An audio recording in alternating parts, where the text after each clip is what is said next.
Hi wizards, ఈరోజు మరొక సరికొత్త వీడియోతో మీ ముందుకు వచ్చాం. అదేమిటంటే ఏపీలో కూటమి ప్రభుత్వం 100 రోజుల పాలన సక్సెసా ఫెయిల్యూరా ఈ విషయాన్ని తెలియజేసే ముందుగా మా ఛానల్ సబ్స్క్రైబ్ చేసుకోండి, లైక్ చేయండి, షేర్ చేయండి. చూస్తున్నారు కానీ ఎవరు సబ్స్క్రైబ్ చేసుకోవట్లేదు. ప్లీజ్ సబ్స్క్రైబ్ మీ. అసలు వీడియో ఏపీలో కూటమి ప్రభుత్వం 100 రోజుల పాలన ఈ వీడియో చేయాలంటే దాదాపు 10 నిమిషాల వీడియో సరిపోదు.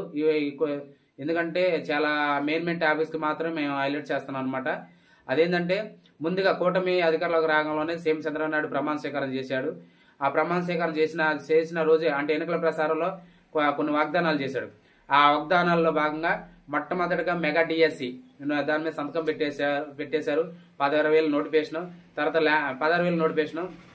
ఎందుకంటే దాదాపు జగన్ గవర్నమెంట్ ఉండగలను ఇప్పుడు డిఎస్సి టీచర్ జాబ్ కోసం వెయిటింగ్ చేసే నిరుద్యోగులు చాలా మంది వెయిట్ చేశారు. కాకపోతే జగన్ ప్రభుత్వం లాస్ట్ 2 నెలల్లో అంటే ఫిబ్రవరి మార్చిలో నోటిఫికేషన్ ఇచ్చారు 6,000 పోస్టులతో.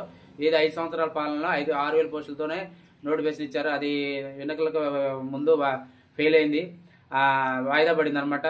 ఏదైనా జగన్ ప్రభుత్వం అధికారులు రాగానే నోటిఫికేషన్ వేయలేదు. ఎంతో నిరుద్యోగులు ఎదురు చూస్తుంటే అనుకున్న ప్రకారం మెగా డిఎస్సీ మీద సంతకం పెట్టారు.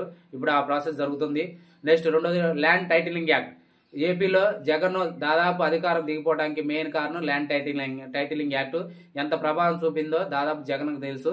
కాబట్టి ఆ యాక్ట్ అధికార రంగంలో నేను రద్దు చేస్తానన్నాడు. అన్నట్టు రద్దు చేశారు సీఎం చంద్రబాబు. అది రద్దు చేసి దాదాపు మళ్ళీ పట్టదారు పసుమద రాజముద్ర ఉండేటట్టు, ఏపీ గవర్నమెంట్ స్టాంపు రాజముద్ర ఉండేటట్టు దాన్ని అమలు చేశాడు అనమాట. నెక్స్ట్ ఇంకోటి అన్నా క్యాంటీన్లు 5 రూపాయలకి, అంతకుముందు టీడీపీ గవర్నమెంట్లో 5 రూపాయలకి భోజనం పెట్టేది. దాన్ని రాజన్న క్యాంటీన్గా కూటమి జగన్ ప్రభుత్వం నడిపిస్తుంది అనుకున్నారు చాలా మంది. దాన్ని ఏమాత్రం పట్టించుకోకుండా పక్కన పెట్టేసింది. అయితే ఎన్నికల వాగ్దానాల భాగంగా మళ్ళీ అన్నా క్యాంటీన్లు మేము తెరుస్తామని దాదాపు ఆగస్టు 15 ఓపెన్ చేశారు. తర్వాత మళ్ళీ రీసెంట్ గా ఒక 75 మొత్తం 175 అన్నా క్యాంటీన్లు ఓపెన్ చేసి 5 రూపాయలకే భోజనం అందిస్తున్నారు. అది ఓకే, అది సక్సెస్ అయిన పథకం అనమాట. నెక్స్ట్ ఇంకోటి ఏంటంటే పింఛన్లు. అసలు పింఛన్ల గురించి చెప్పాలంటే ఎలక్షన్ ప్రచారంలో 3 నెలలు, తర్వాత ఆ నెల మొత్తం 7,000 నేను ఇస్తాను అధికారం రాగానే, సీఎంగా ఎక్కిన రాగానే 7,000 మీ ఖాతాదారులకి లబ్ధిదారులు పింఛన్దారులకు ఇస్తానని వాగ్దానం చేశాడు. అన్నట్టుగానే అసలు ఫస్ట్ తారీఖే చాలా మంది చంద్రబాబు నాయుడు సీఎం అయినప్పుడు పింఛన్లు పెంచడు, అనుకున్న మాట నెరవేర్చడు అని చాలా మంది అన్నారు. కాకపోతే మరి చంద్రబాబు నాయుడు మరి జగన్ అప్పులు పాలు చేసి రాష్ట్రాన్ని ఉంచాడు. మరి ఈయన ఏ విధంగా గట్టెక్కిస్తాడు, మరి 10 తారీఖు పింఛన్ ఇస్తాడా ఈడ అని చాలా మందికి నమ్మకం లేదు. 7,000 ఇస్తాడా నమ్మకం, కొంతమంది అయితే 7,000 ఇస్తాడా అనుకోలేదు. అనుకున్న ప్రకారం ఫస్ట్ తారీఖే దాదాపు ఎలక్షన్ ముందు రాజకీయం చాలా జరిగింది. జగన్ వైసీపీ ప్రభుత్వం వాలంటీర్ల ద్వారా ఇప్పించలేదు, వాలంటీర్ లేకపోతే గవర్నమెంట్ పనిచేయదు అని అన్న వైసీపీ ప్రభుత్వం ఇప్పుడు కూటమి ప్రభుత్వం వాళ్ళు లేకుండానే పింఛన్లు 10 తారీఖే ఇప్పించగలిగింది. అంటే దాదాపు అధికారులు పరిగెట్టగలిగింది. అది చాలా హ్యాట్స్ ఆఫ్ అనే విషయం. పింఛన్లు అన్నట్టుగానే 4,000 పింఛన్ ఇచ్చేశారు. అది సక్సెస్ అయింది. అనేది మొదట్లో చాలా అంటే అక్కడికి వెళ్ళి కౌంటర్ దగ్గర క్యూ లైన్ ఉండేది అనమాట. ఒకప్పుడు జగన్ గవర్నమెంట్ లో ఇసుక అనేది చాలా ధర ఉండేది. ఇప్పుడు దాన్ని ఫ్రీ ఇసుక చేశారు. ఇప్పుడు రీసెంట్ గా ఇది ఒక యాప్ ఇచ్చారు. ఆ యాప్ ప్రకారం మనం బుక్ చేసుకుంటే ఓన్లీ రవాణా ఖర్చులు మాత్రం భరిస్తే మీ ఇంటికి వస్తుందని ఏపీ గవర్నమెంట్ తీర్మానించింది.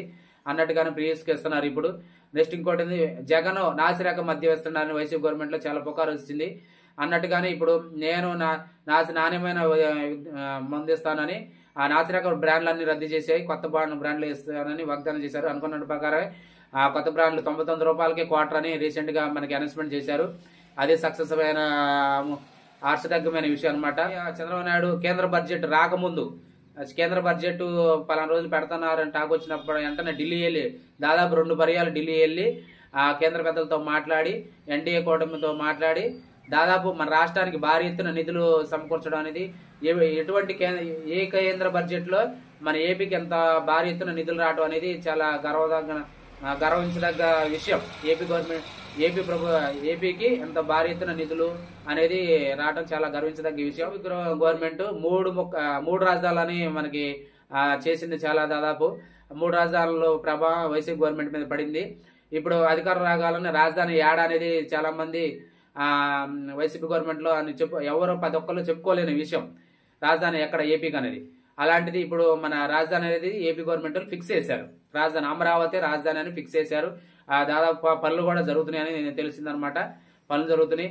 మొత్తానికి అయితే ఏపీ గవర్నమెంట్ ఈ పనులు చేసింది. తర్వాత ఇంకోటి ఏంటంటే వరదలు అసలు బుడమేరు వాగు విజయవాడ వాసుల్ని నరకాయతలు చేసింది. వరదల్లో దాదాపు ఒక సీఎం దాదాపు విజయవాడ కలెక్టర్ ఆఫీస్ లోనే 10 రోజులు దాకుండి ఆ అధికారులను పరుగులు పెట్టించాడు అనమాట. ఎమ్మెల్యేలు గాని మంత్రులు గాని అధికారులను పరుగులు పెట్టించి అంత వయసులో కూడా బురదలో దిగి క్రేన్లు ఎక్కి అంత చేశాడంటే చాలా హర్షించదగిన విషయం. ఆ ఏపీ ప్రజలు దానికి కూడా హ్యాట్సప్ చేస్తున్నారు అనమాట. ఎందుకంటే సీఎం యాడో ఉండి మీరు చేయండి పని అంటే కలవదనమాట అని ఆయనే స్వయంగా ఉండి అక్కడే ఉండి అధికారులని కింద స్థాయి అధికారుల నుంచి పై స్థాయి అధికారుల వరకు అక్కడ వరద బాధితులను చాలా మందిని ఆదుకోవాలని పిలిపించారనమాట. దగ్గరుండి స్వయంగా చేశారు. నిమ్మల మంత్రులు కూడా అదే విధంగా కష్టపడ్డారు. దాదాపు ఈ 3 నెలలు ఈ 100 రోజులు ఒక ఎమ్మెల్యే స్థాయి నుంచి అధికారులు కాంచి తర్వాత మినిస్టర్లు కాంచి సీఎం కాంచి అందరు కష్టపడ్డారు. పరుగులు పెట్టించారనమాట. సీఎం ఒక నాయకుడు అనేవాడు సీఎం అనేవాడు అధికారులు మినిస్టర్లని మంత్రులు అందరిని పరుగులు పెట్టించాడు. చాలా హర్షించదగ్గ విషయం అనమాట. ఇంకోటి ఏంటంటే సినిమా ఇండస్ట్రీ ఎంత వరదలు వస్తే ఏ విధంగా జగన్ గవర్నమెంట్ లేదు, ఏ విధంగా స్పందించలేదు, విరాళాలు ఇవ్వలేదు. మరి ఏపీ గవర్నమెంట్ లో టీడీపీ కూటమి ప్రభుత్వంలో ఇంత భారీ ఎత్తున వరదలకి ఈ సినీ ఇండస్ట్రీ మొత్తం స్పందించింది. మరి అది చంద్రబాబు నాయుడు యొక్క అధినాయకుడి మీద ఏపీ అభివృద్ధి చేస్తాడు అంత నమ్మకం కలిగింది అనుకుంటా. సినీ ఇండస్ట్రీని ఆదుకుంటాడని జగన్ గవర్నమెంట్ లో స్వయంగా చిరంజీవి వెళ్లి నమస్కరించి చేసినా కూడా ఏమాత్రం జగన్ సహకరించలేదు. మరి ఈ గవర్నమెంట్ మరి అసలు కందులు దుర్గేష్ గారు సినిమాటోగ్రఫీ ఉన్నారు అనుకున్నట్టు మీటింగ్ పెట్టేశారు. తర్వాత ఇంకోటి ఏంటంటే డిప్యూటీ సీఎం కూడా కలిశారు ఫిల్మ్ ఇండస్ట్రీ వాళ్ళందరూ. తర్వాత దాదాపు సినిమా ఇండస్ట్రీ నుంచి భారీ ఎత్తున విరాళాలు వచ్చినమాట. చాలా స్పందించారన్నమాట. వరద బాధలకు అంత సహాయం చేసింది. చాలా విషయం గర్వించదగ్గ విషయం అనమాట. గవర్నమెంట్ లో ఏ పథకానికి దేశ నాయకులు పేర్లు పెట్టలేదు. మరి ఎప్పుడు చూసిన జగనన్న వైఎస్ఆర్ అనే పథకాలు ఉండేవి. ఈ కూటమి ప్రభుత్వంలో జాతీయ నాయకులు దేశ నాయకుల యొక్క పేర్లు పెట్టారు పథకాలకి. అది జగనన్న గోరుముద్దని డొక్కా సీతమ్మ మధ్యాహ్న భోజనం పథకంగా మార్చారు. తర్వాత జగనన్న విద్యా కానుకొని సర్వేపల్లి రాధాకృష్ణ విద్యార్థి మిత్రగా పేరు మార్చారు. తర్వాత జగనన్న ఆనిముత్యాలని అబ్దుల్ కలాం ప్రతిభా పురస్కారాలుగా పేరు మార్చారు అన్నమాట. జాతీయ నాయకులు పేర్లు పెట్టడం చాలా హర్షించదగ్గ విషయం అనమాట. నెక్స్ట్ ఇంకోటి ఏంటంటే రిషికొండ వైజాగ్ లో ఏం జరుగుతుందో ఒక సీఎం క్యాంప్ ఆఫీస్ అన్నారు, వైజాగ్ లో రిషికొండ ఆఫీస్ అన్నారు, ఒక టూరిజం ప్లాన్ అన్నారు. ఏమి కాకుండా దాన్ని ఛేదించారన్నమాట. ఆ రుషికొండ ప్యాలెస్ లో ఏం జరుగుతుంది అనే స్వయంగా మినిస్టర్లు వెళ్ళి అక్కడ పరిశీలించి రుషికొండ ఎంతెంత విలాసవంతమైన భవనం అనేది అక్కడ తేల్చేశారు. మొత్తానికి అయితే మళ్ళీ ఇంకోటి ఈ 100 రోజుల్లో ప్రజా దర్బార్ అని ఒక 10 రోజు ఒక కార్యాలయంలో మంగళగిరి కార్యాలయంలో 10 రోజు ఒక 2-3 మినిస్టర్లు ఉండి అధికారులు అక్కడ ఉండి అందుబాటులో ఉండి ప్రజల నుంచి సమస్యల స్వీకరణ చేశారన్నమాట. దాదాపు ఈ 100 రోజులు ఎందుకంటే చెప్పుకుండా పోతే ఇంకా చాలా ఉంది. 100 రోజులు దాదాపు ఈ 100 రోజులు ఒక ఎమ్మెల్యేని కానీ మినిస్టర్లు కానీ ఎవరిని అంతమందిని పరిగెత్తి పెట్టించారన్నమాట. ఈ విషయం పవన్ కళ్యాణ్ గారు పంచాయతీ రాజ్ శాఖ మంత్రిగా తీసుకున్నారు. అయితే ఇప్పుడు 40 సంవత్సరాల క్రితం 40 సంవత్సరాల నుండి స్వతంత్ర దినోత్సవం నాడు తర్వాత జనవరి 26 రాజ్యాంగ గణతంత్ర దినోత్సవం రోజు జెండా వందనం ఖర్చులు చేయడానికి సర్పంచ్లకి ఎటువంటి నిధులు అయిపోయి అప్పట్లో 100 రూపాయలు 150 ఉండేది. ఇప్పుడు కూటమి ప్రభుత్వం అధికారం రాగానే పవన్ కళ్యాణ్ కూడా ఒక నిర్ణయం తీసుకొని మేజర్ పంచాయతీకి 20,000 మైనర్ పంచాయతీకి 10,000 అనే చొప్పున రిలీజ్ చేశారు. చాలా సర్పంచ్లు జగన్ వైసీపీ గవర్నమెంట్ లో సర్పంచ్లు కానీ కాంట్రాక్టర్లు కానీ ముందుకు రావాలంటే చాలా ఇబ్బంది పడేది. ఎందుకంటే బిల్లులు పడవు, తర్వాత నిధులు లేవు అని చాలా ఇబ్బంది పడేది. ఈ కూటమి ప్రభుత్వంలో ఇప్పుడు సర్పంచ్లకి తిరిగి లేకుండా పోయిందనమాట. సర్పంచ్లకి నిధులు పంచాయతీలకు విపరీతంగా నిధులు మంజూరు చేస్తున్నారు.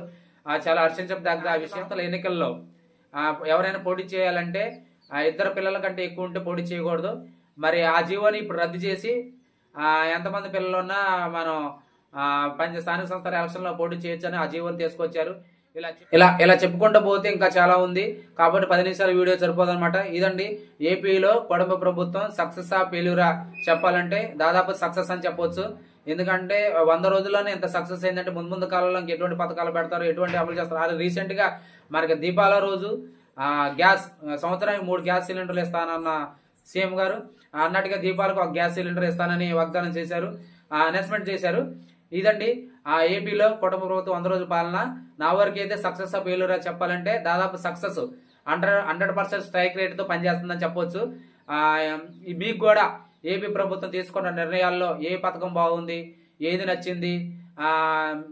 నచ్చిందో తెలియజేయండి. కామెంట్ రూపంలో తెలియజేయండి. మా ఛానల్ సబ్స్క్రైబ్ చేసుకోండి.